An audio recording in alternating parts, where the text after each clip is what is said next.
Hey guys, this is Jay with a new series here at the shop where we showcase some of our collections.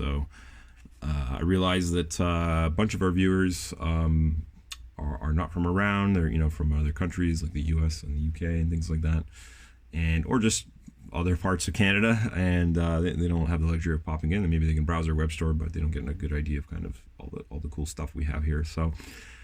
Today's focus is going to be on one of my many armies here. So this is my Iron Warriors army for Horus Heresy.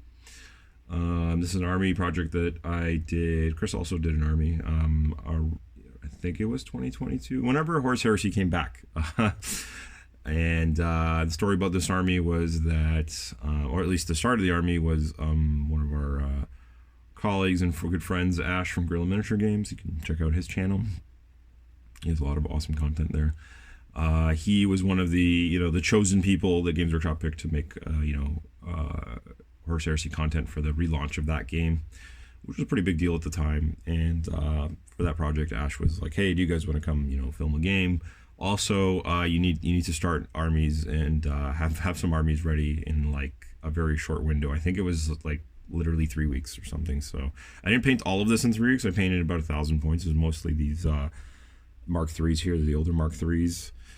I made this Praetor out of like a Fafnir Ran. It came out pretty cool. It's just a different head. And made some chevrons on him. It was a tight crunch. Yeah, so I had to pick an army, a color scheme. So that influenced my army choice right there, because I was like, I need a color scheme that's something I can do fast. So that's what I did. I picked a silver army. Most of the dominant color is one of the Vallejo Metallics paints. Like they have like the specific metallic range. It comes in like the tall jars, so like 32 mils, I believe. And I think the color I used, I'd have to go find it. I think it's duraluminum or something like that. One of those, and it is it's a color. I airbrushed it. Definitely easiest to airbrush. You want to airbrush it over gloss black to get the best results. But you can hand brush it too. You just got to let it sit on the palette a bit to kind of thicken a bit. And then as you can see, one of the most like time-consuming parts is actually all the chevrons. So you can see on this Daredale here, the on the missile rack and on the front, on some of these vehicles, especially, or in some of the units, on the Terminators, etc., and all these breachers that I have, I'm just sitting there for hours with the masking tape. So what I would do is I would airbrush the model, usually silver, and then I would do the separate. I think the shields, some of the elements weren't so bad. You could airbrush them pretty easily separately. Or even while they were on the model, I just had to do careful masking and stuff like that. I think the Terminator shoulder pads, for example, were on the Cataphracts. They're separate. They're interchangeable separate pieces, so you can do them all like on this. I think I did a lot of them on the right on the sprue actually. So for those, actually the yellow color I use is the AK Volcanic Yellow. It's kind of like the perfect what we call safety yellow. You see it on road signs and caution signs and things like that. It's like the right amount of warmth. I frequently used tutorials and videos from Cult of Paint. Shout out to those guys. They make really awesome videos. I think they have tutorials for all the legions, actually. Kind of like quick how-tos that involve like some oil washes. So I did use an oil wash on these guys. I'm trying to remember. I think I used Starship Filth was the color, which is kind of a common color. It's like a purpley brown color. That really helped kind of dinge everything. So the yellow steps, if I remember, is built up from a brown. So I think you do like your Zenithal gray, and then you do like some kind of, I don't know, it was a chocolate brown. It was a lighter brown, maybe like Mornfrang brown type of color.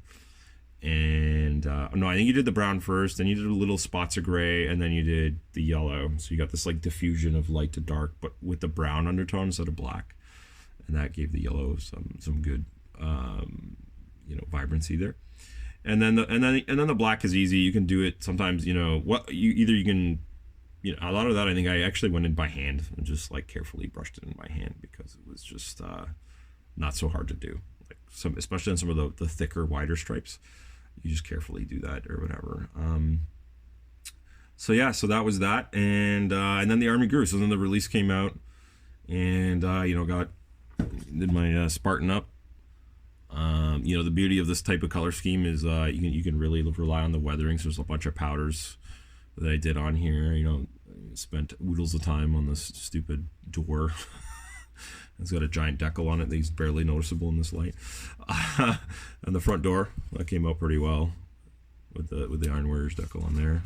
So that was pretty cool. Obviously, the next one that was a ton of work to mask was this Kratos, which I don't even think I've played a game with. And we were playing a bunch of mega battles in games and finishing models as they were being released, because all this stuff was being released like pretty rapidly. Like it would be like 1 week would be like this Kratos or whatever.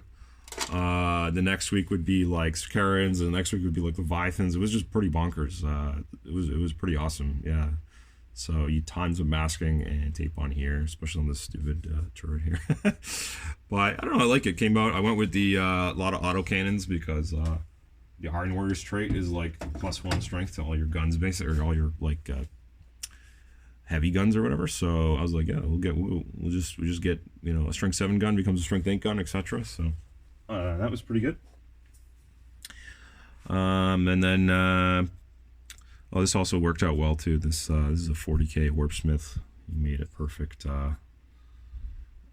Tech Marine or whatever you call him right away. So that was cool. I'm trying to think of some of my other favorite models. This is one of the newer Praetors. I think I changed his head around and I gave him a jump pack. I think this came from the Horus Heresy Xiphon guy or whatever he's called. It fit perfectly on here. That came out pretty well. Oh, and then there's also the flag here in the back. He was awesome too. He came out well. So this is a Primaris Marine. It's like an ancient or whatever, the guy with the banner. So I gave him a breacher shield in the back. I had to savagely file and cut down because there's an embossed design on the original banner, and that was really tricky to like smooth that out. I had to fill some gaps with putty. It's tough because it's like a curved surface, so either you're sitting there with like really flexible sandpaper forever. But you also want to like cut away some of the volume with a knife, and then obviously like an angular flat knife does not carve into the folds of the banner nicely. I gave him a beaky head, so I forget what exactly. I think on a studded pad. So we changed his pad. You can see his long bolter there. He's got his like Primaris bolter. So what is it? It's like a studded. It's like a Mark 6 pad. Did I change his torso? I think he has a Mark 6 torso too. I don't know what I did, but yeah. And then I used one of the giant decals from the big transfer sheet, and that worked out actually pretty well. And then covered up, so it looks better than I thought it would. Yeah. So, and I've got my actually way in the back. There's a 10-man heavy bolter squad, which you don't see very much. Obviously, they'll be great against the Solar Auxilia that are coming out. Don't mind the phone, of course. And because they're the Iron Warriors, I think their army trait is they can do like a once per game return fire reaction, but it's like double shots, but your guns get hot. So those 10 heavy bolter guys roll like 60 dice, which is going to be pretty fun to roll. And I have a pretty giant unit. The breacher unit's like a full 20 strong with melter. They're very expensive, but they're fun to play with. I got my one whatever this guy Automata. He's pretty cool. I actually have 2 pretty far along Leviathans that I need to finish. I just need to do some edge highlighting and weathering and just like some work on them, and they'll be done.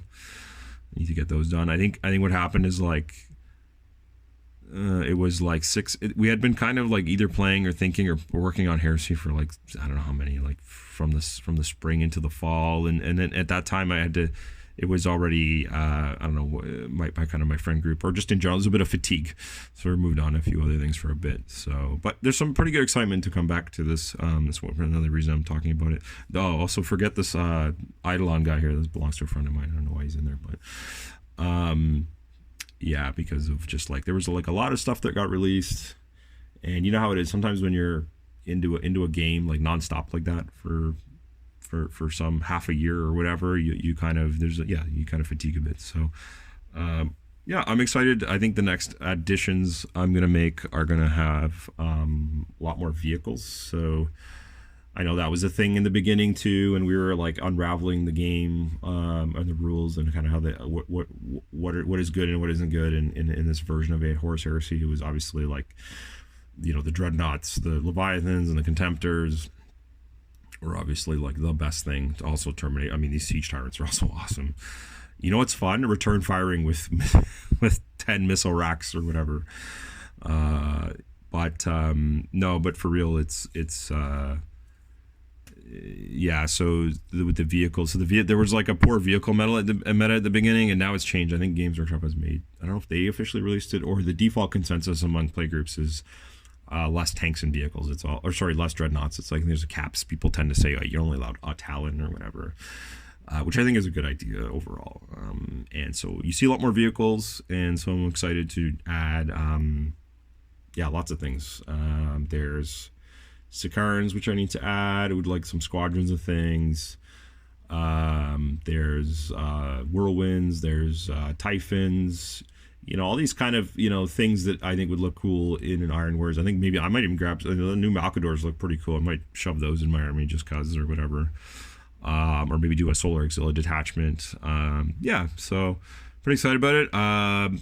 Anyway, I hope you guys like it. I'll try and kind of slowly go through. We have, I don't know, shelves after shelves of dudes here. So this is just one of the cool collections here. So yeah, we'll sprinkle it around and give you little stories about all the armies. And yeah, so that's it for today. Have a good day. Let us know what you're working on, and yeah, catch you next time.